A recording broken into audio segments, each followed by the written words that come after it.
students, I welcome you all to today's session. I hope all of you are doing perfect at your places. Today's topic is food and digestion.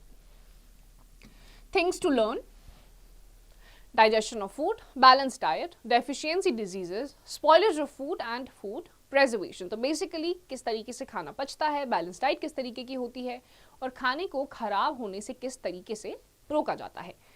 Like all living things, we need food to live. Food helps us grow, it gives us energy to work, it keeps us fit and healthy. All activities such as playing, cycling, reading and even sleeping requires energy. We get this energy from food. अब खाना क्योंकि basic necessity है, किसी भी type की activity हो, खाना हो, सोना हो, आपको उठना हो, काम करना हो, साइकिलिंग करना हो, पढ़ाई करना हो, चीज़ें याद करना हो, हर चीज़ के लिए आपको खाने की रिक्वायरमेंट होती है. खाना अगर आपका अच्छा नहीं होगा, आपके ऑर्गन्स ढंग से काम नहीं कर पाएंगे.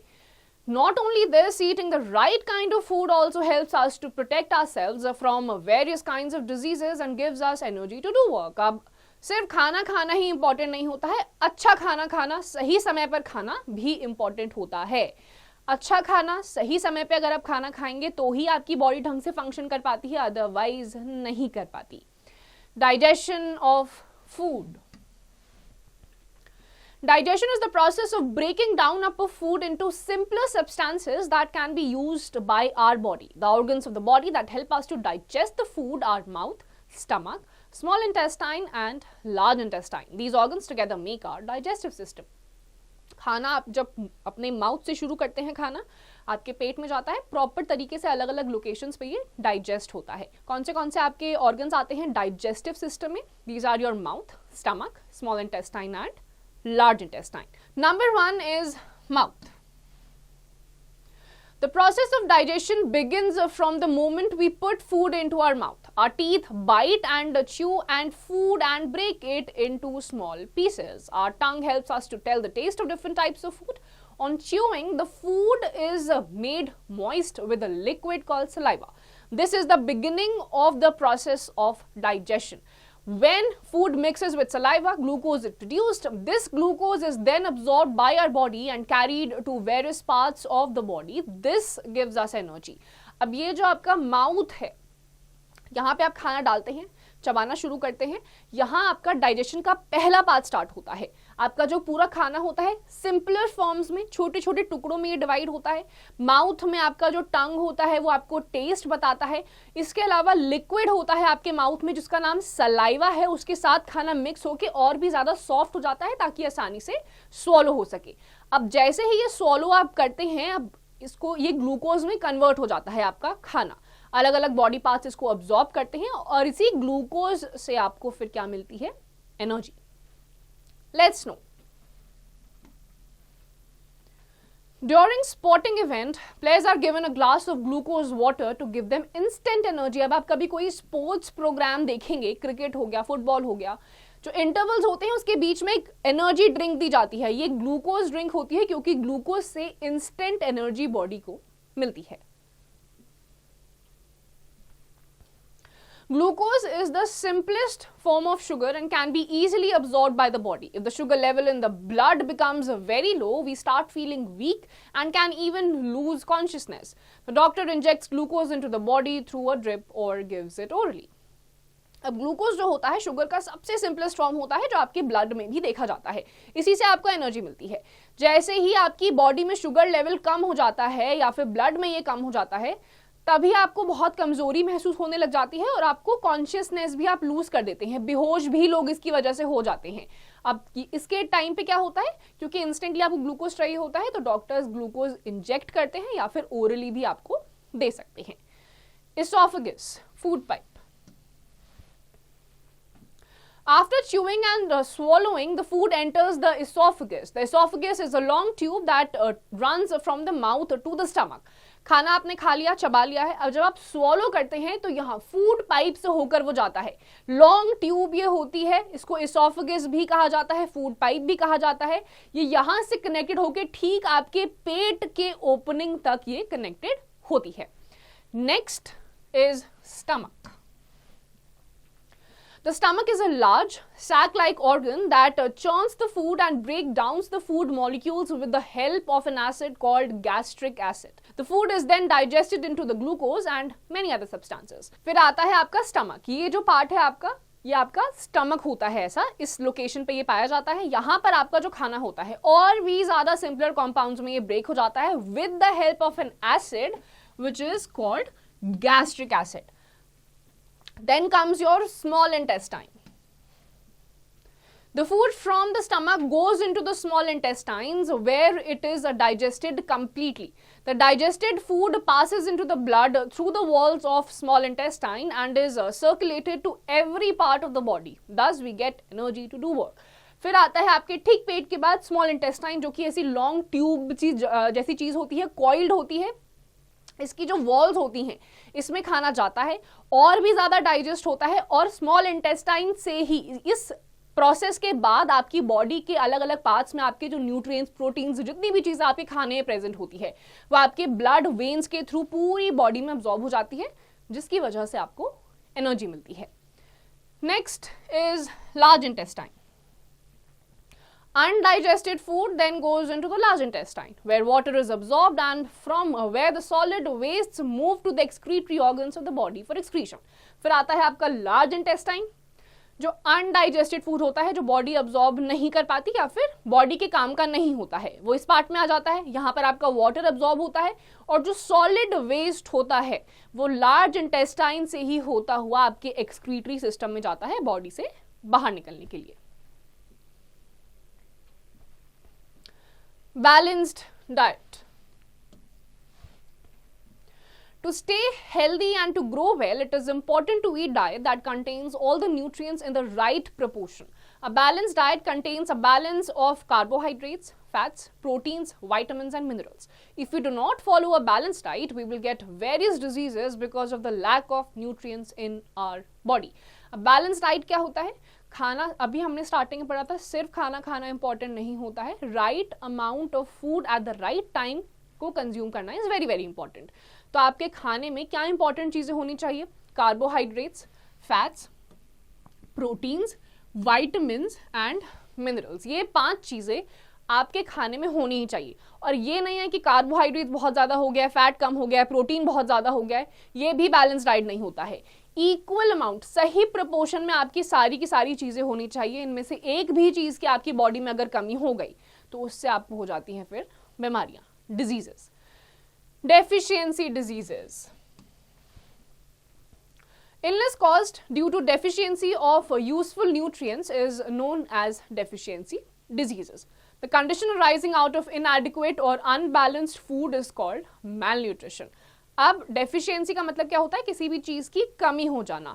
तो आपकी जितनी भी अभी आपने इंपॉर्टेंट न्यूट्रिएंट्स पढ़े, उनमें से एक भी चीज या मल्टीपल न्यूट्रिएंट्स की अगर आपकी बॉडी में कमी हो जाती है, फिर आपको होती है deficiency diseases.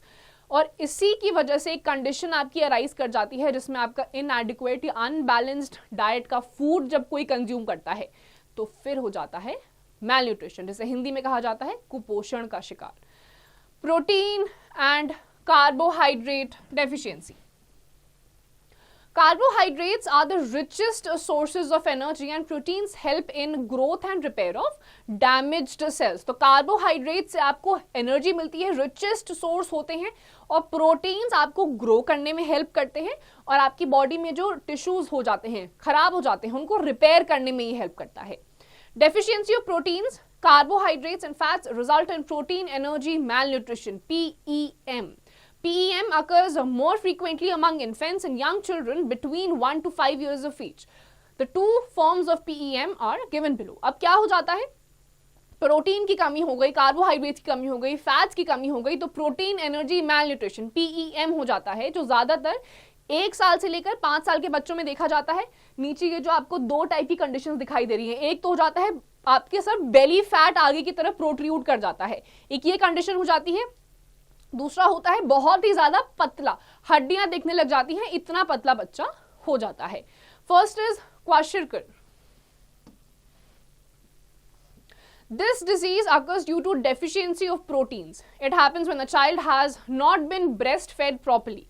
As a result, the child has a stunted growth, prostration of belly, oedema or a swelling of legs and face, a discolored hair and diarrhea. Such a child should be fed eggs, skimmed milk, porridge, pulses, etc. पहला है क्वॉशरकर, ये जो आपको first image दिखाई दे रही है, जहां पे बच्चे के जो फेस है, हैंड्स है, लिम्स जितने भी हैं बेसिकली वो तो पतले रह जाएंगे, बट पेट बाहर की तरफ निकल आता है। ये हेल्दी नहीं होता है, ये सिर्फ पेट ही बाहर की तरफ निकल आ जाता है, प्रोटीन्स की कमी की वजह से ये होता है। लेग्स, फेस में डिस्कलरेशन आने लग जाता है, डायरिया हो जाता है बच्चे को। और क्वॉशरकर जिसको होता है उसको ज्यादा से ज्यादा एग्स खिलाने चाहिए, क्योंकि एग्स में बहुत सारा प्रोटीन होता है। स्काइम्ड मिल्क पिलाना चाहिए, पॉरेज एंड पल्सेस, पल्सेस में भी आपका बहुत ज्यादा प्रोटीन्स होता है। Next is marasmus. This disease occurs due to deficiency of proteins and carbohydrates simultaneously among the child below the age of 1. अब ये क्या है, 1 साल से भी नीचे के बच्चों को हो जाता है, प्रोटीन और कार्बोहाइड्रेट दोनों की कमी से ये होता है। The child suffering from this disease appears to have a stunted growth, wrinkled skin and very low weight. The child cannot move due to lack of energy. This disease can be cured by giving a diet rich in carbohydrates and proteins such as eggs, fish, sugar, potato, etc. अब मैरिस्मस में क्या होता है, stunted growth का मतलब होता है growth आपकी रुक जाती है, आप ग्रो ही नहीं कर पाएंगे। 1 साल से नीचे के बच्चे को होता है, एनर्जी कोई बॉडी में बचती नहीं है, इसकी वजह से बच्चा मूव भी नहीं कर पाता है, जैसे इस पिक्चर में दिखाई दे रहा है, बहुत ही पतला हो जाता है। अंदर के ऑर्गन्स, जैसे इस फोटो में रिब केज प्रॉपर तरीके से उसका इमेज बन रहा है, वैसी ही बॉडी हो जाती है। क्या खिलाना चाहिए, एग्स, फिश, शुगर, पोटैटो, क्योंकि इसमें कार्बोहाइड्रेट्स भी होगा और प्रोटीन्स भी होंगे। Vitamin deficiency, deficiency of different vitamins causes different diseases. Deficiency of vitamin A causes night blindness, deficiency of vitamin B causes beriberi and pellagra, deficiency of vitamin C leads to scurvy and deficiency of vitamin D leads rickets. अब होती हैं अलग अलग vitamins होते हैं A, B, K, अब इनकी deficiency से अलग अलग बीमारियां होती हैं। विटामिन ए की डेफिशिएंसी है, नाइट ब्लाइंडनेस हो जाएगी, रात में आपको देखने में प्रॉब्लम होगा।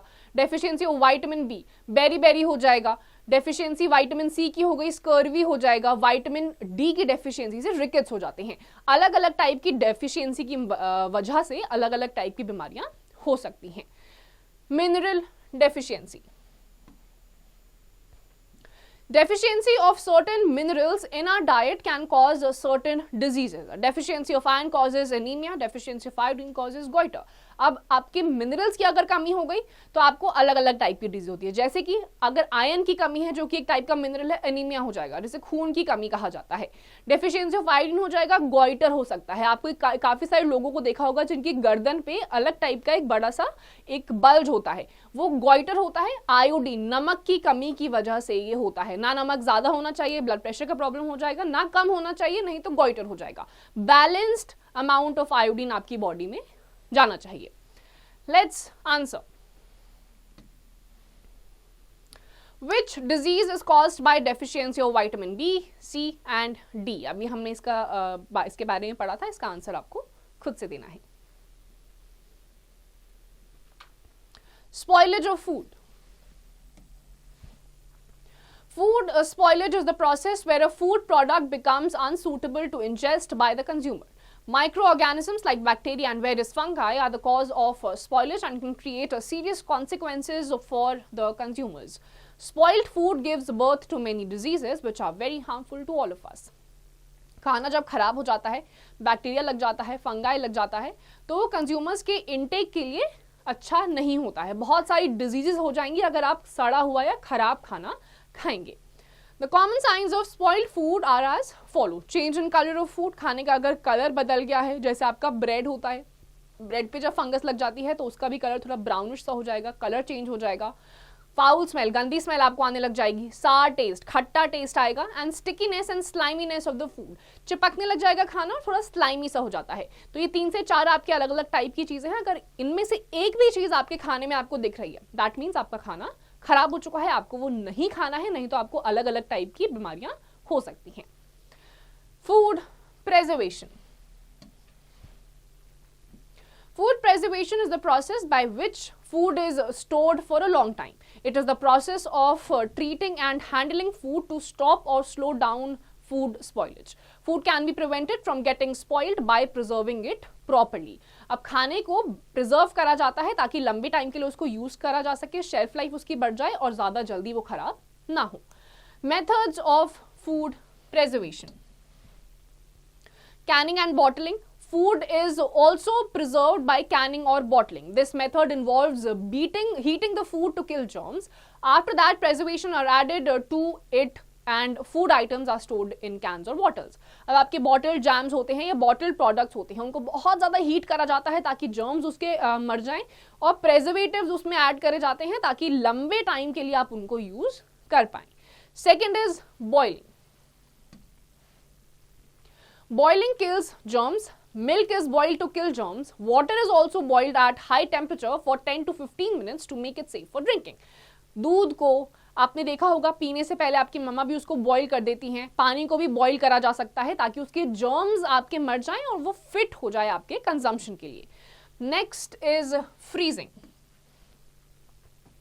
Freezing the food lowers the temperature to the level that makes the environment unsuitable for microbial growth. Hence, keeping food in the refrigerator or a deep freezer keeps it fresh for a long time and prevents it from getting spoiled.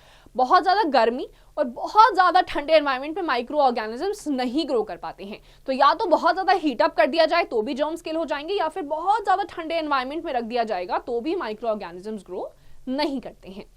Next is drawing. It helps to remove the water content, moisture in the food and prevents bacterial growth. Wheat, apples, pulses, maize, rice, oats, etc. are preserved in this way. इसके बाद water को remove कर दिया जाता है कुछ product से, जैसे आपके ओट्स हो गए, ड्राई होते हैं, राइस हो गया, पल्सेस हो गए, इसमें कोई मॉइस्चर आपको नहीं दिखाई देगा. अब जहां मॉइस्चर होता है वहां पे बैक्टीरिया ग्रो करते हैं. मॉइस्चर आप हटा देंगे तो भी आपके बैक्टीरिया ग्रो नहीं करेंगे. तो इन चीजों को ड्राई अप कर दिया जाता है, सुखा दिया जाता है. नेक्स्ट इज प्रेजर्वेटिव्स और pickling. Commonly used preservatives are salt, sugar, vegetable oil and vinegar. Preserving food properly prevents it from spoilage and hence it does not get wasted. Certain chemicals are also used as preservatives in soft drinks and sauces. फिर आपके आते हैं preservatives. इसमें आपका salt हो सकता है, sugar, vegetable oil, vinegar. ये सारे आपके preservatives की तरह यूज करे जाते हैं. अचार हो गया, अचार को बहुत लंबे टाइम के लिए आप रख सकते हैं. क्यों? उसमें नमक भी डाल दिया जाता है प्रिपरेशन से पहले और उसमें बहुत सारा एडिबल ऑयल भी डाला जाता है, तो उसमें बैक्टीरियाज ग्रो नहीं कर पाते हैं. Activity. Sangeeta wants to preserve some of the food items she is having. Help Sangeeta by writing yes if she is right and no if she is wrong. आप संगीता को कुछ आइटम्स अपने food particles preserve करने हैं. जो preserve हो सकते हैं उसके आगे आपको yes लिखना है, जो नहीं हो सकते हैं उसके आगे आपको no लिख देना है. She has kept orange in a moist box. गीली जगह पे संतरा जो अपने आप में ही गीला है तो ये खराब हो जाएगा, प्रिजर्व भी नहीं हो पाएगा. She bought milk and put it outside in the kitchen. Fridge में नहीं रखा है, बाहर रख दिया है. बाहर गर्म होगा तो उसमें भी आपके गंदगी या फिर जर्म्स ग्रो करने लग जाएंगे.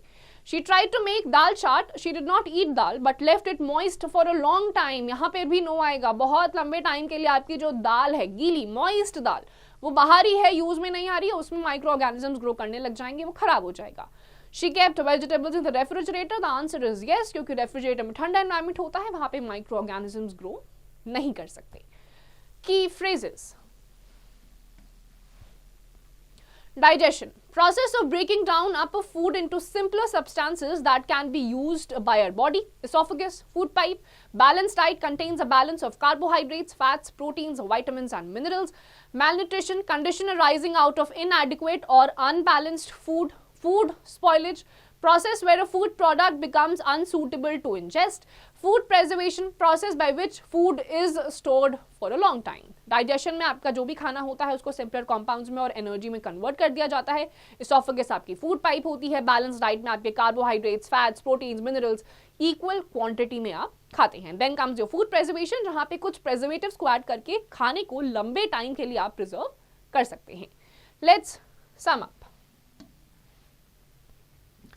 The organs of the body that help us to digest the food are mouth, stomach, small intestine and large intestine.